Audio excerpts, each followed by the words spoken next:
Eveline by James Joyce.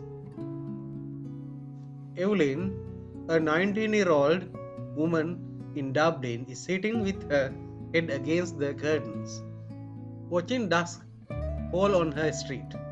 She notices that it smells like dusty cretonne, a heavy fabric used for upholstery, and that she is tired. There is hardly anyone outside, but she notices a man who lives in the last house walking home. She hears his footsteps change from the concrete to the cinder path as he enters the newer, newer part of the street that is filled with red houses instead of brown ones like hers. She remembers that there used to be a field here where she would play with the neighborhood children and her siblings, except for Ernest because he was already too old. Here, the cripple used to warn them when Eveline's father, who was carrying a blackthorn stick, most likely as a threat, came out to call them inside. James Joyce begins by bringing in the symbol of dust almost immediately. The odor of dusty cretonne is familiar to Eveline, and she finds it somewhat comforting.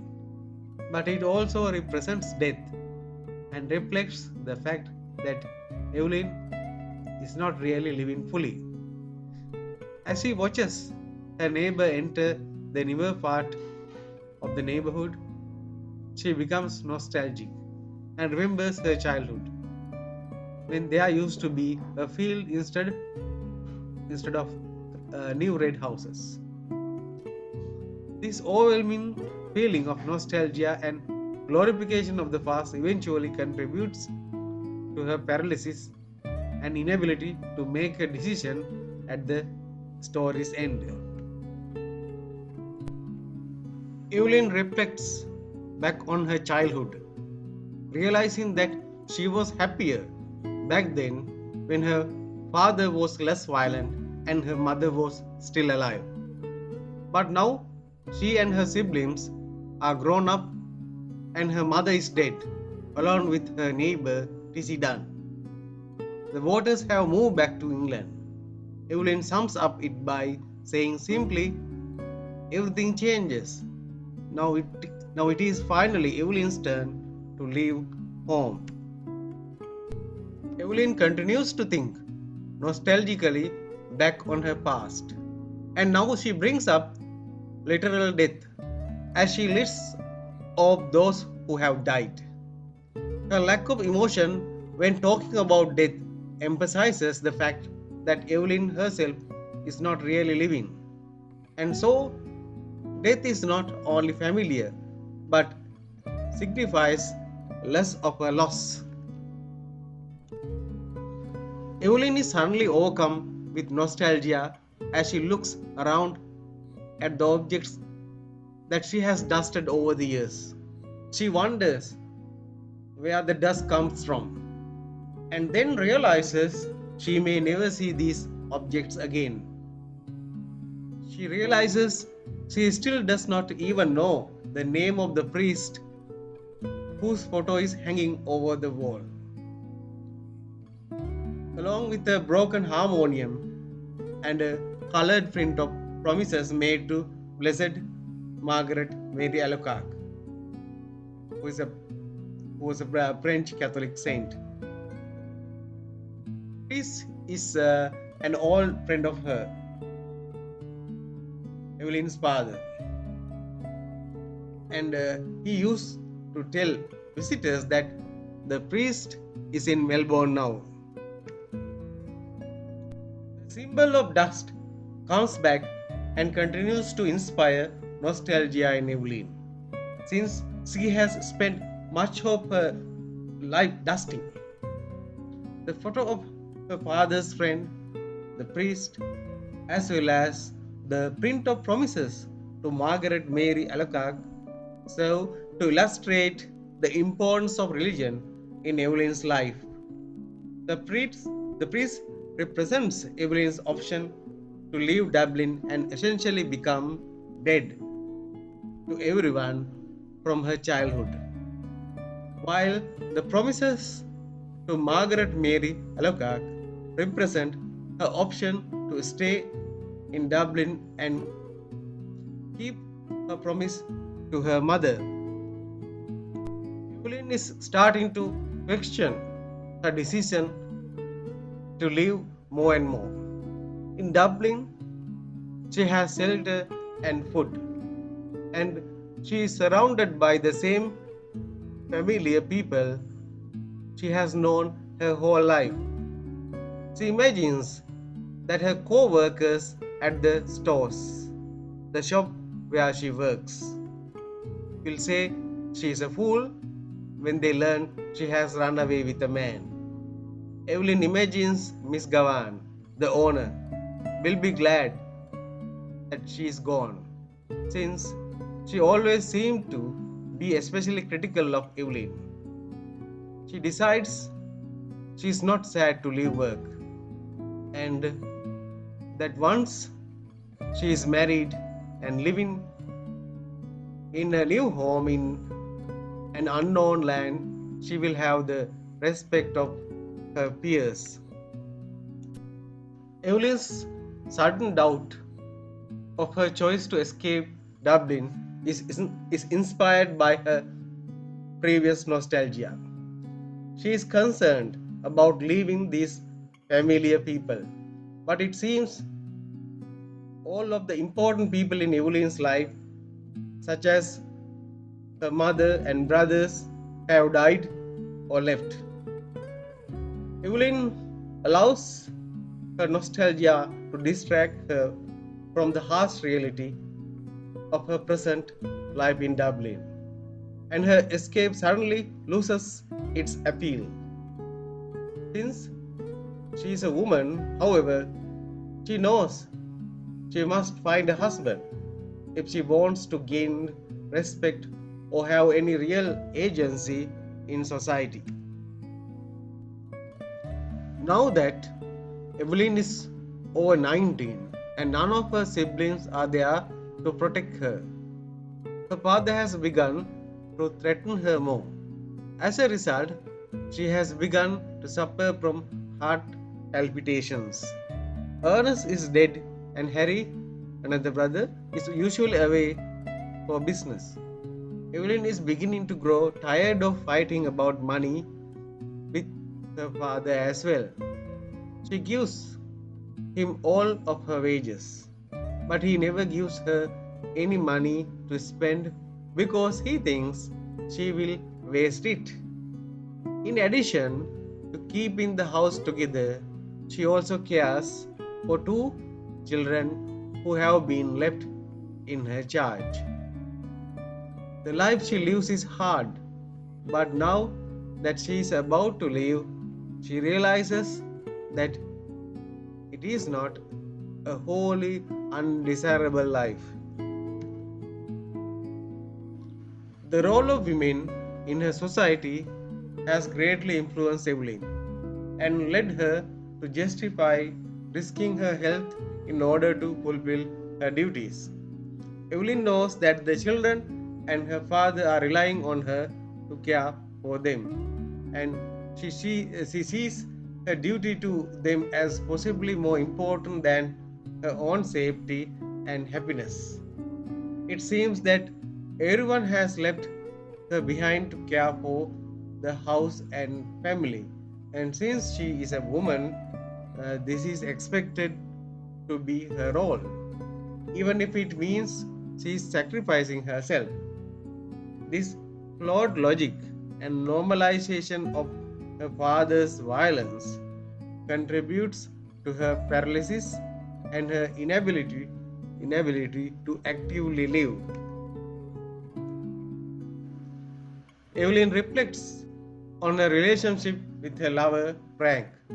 She is planning to take the night boat with him to Buenos Aires, Argentina, where he lives. Evelyn feels like she only met him a few weeks ago when he was visiting Dublin on a break from his job as a sailor. First, he walked her home from the stores, and then he took her to see the Bohemian Girl at the theatre, where they sat in a section Eveline was unaccustomed to. At first, Eveline likes the attention, and she begins to grow fond of Frank and his stories about distant countries. However, after Eveline's father finds out about their relationship and quarrels with Frank, they can only see each other in secret. Eveline is enamored with Frank largely because he represents the exotic and introduces her to these foreign lands he has visited, and also because Frank makes her feel like she has a choice in her life. Even though she ends up staying in Dublin, up until that point, Eveline feels a bit freer knowing she has the choice to live with Frank. In the end, it is this feeling of power, however temporary, that is more satisfying than actual escape. Eveline looks down at the two letters she has been holding in her lap, one for Harry and one for her father. Eveline remembers the good memories with her father, like when he made her toast when she was sick and entertained the children on a family picnic. Eveline notices the smell of dusty cretonne again and hears a street organ playing outside. She knows the tune, and it reminds her of the street organ that was playing on her mother's last night before she died. Before she died of unspecified illness. Eveline also remembers the promise she made to her mother that she would keep the home together as long as she could. As much as Eveline fears following in her mother's footsteps and sacrificing herself for her father, she also places a great importance on keeping promises, perhaps a result of her Catholic values. The fact that she is a woman also means she feels it is her social duty to sacrifice herself. She again reflects nostalgically on the past, remembering the nice things her father has done. However, Eveline seems to be preventing herself from seeing the full picture as she only remembers her father's small and infrequent acts of kindness. Eveline feels pity for her mother, who seems to have spent her life making sacrifices for Eveline's father and family, only to be driven to insanity. Eveline is suddenly struck with terror and is desperate to escape. She reasons that she has a right to happiness. She hopes Frank will save her and resolves to go meet him. Eveline's desperate call for an escape is triggered by her fear of becoming her mother, just as her later paralysis is caused by a different kind of fear. Eveline knows her only way to escape is through Frank or God. As a woman, she feels she must rely on male figures for an escape. Eveline meets Frank at the station, but cannot seem to focus on what he is saying as they head toward the boat holding hands. Eveline prays to God for direction out of a maze of distress. She wonders if it is wrong to change her mind after all that Frank has done for her. She is becoming nauseated from her distress and continues silently praying. In the final moments before her decision, Eveline is relying on God and praying to help with her distress. She is worrying about whether she will be letting Frank down and not about whether she will be making the right decision for herself.